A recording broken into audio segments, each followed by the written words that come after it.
एक ऐसा व्यक्तित्व, एक ऐसा संत, एक ऐसा अवधूत जो प्रकृतिमय है।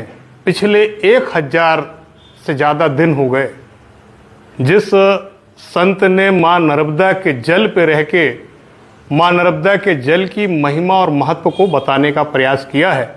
और मुझे लगता है कि अध्यात्म तो अपनी जगह ठीक है, आज विज्ञान परेशान है कि ऐसा कैसे संभव हो सकता है, लेकिन ये प्रत्यक्ष है और कहते हैं प्रत्यक्ष को प्रमाण की आवश्यकता नहीं होती। ये पूरी यात्रा जो है समर्थ सद्गुरु, जिन्हें प्यार से देश दुनिया के लोग दादा गुरु कहते हैं, उनके पावन सानिध्य में निकाली जाती है।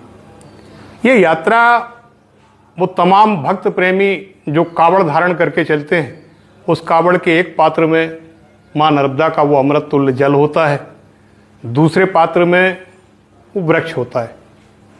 ये जीवन से जुड़ी यात्रा है। बताने का तात्पर्य ये है कि जीवन से जीवन को जोड़ने की यात्रा है। हमारे यहाँ एक परंपरा है, हमारी संस्कृति है कि हम अपने आचार्यगणों को, बड़े बुजुर्गों को, विशिष्ट जनों को जब प्रणाम करते हैं तो वो आयुष्मान भव का आशीर्वाद देते हैं। उस आयुष्मान भव शब्द में मैं आपको ध्यान आकृष्ट कराना चाहता हूँ कि दादा गुरु का वो जो आयुष्मान शब्द है, कोई प्रणाम करे ना करे इस जीव जगत के कल्याण के लिए कि आयुष्मान सार्थकता कब पहुंचेगा।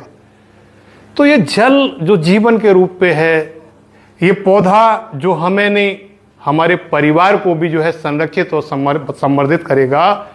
ये जल और पौधा दोनों जो है जीवन देने के स्रोत हैं। अगर ये सुरक्षित है तो फिर आयुष्मान कहना सार्थक है।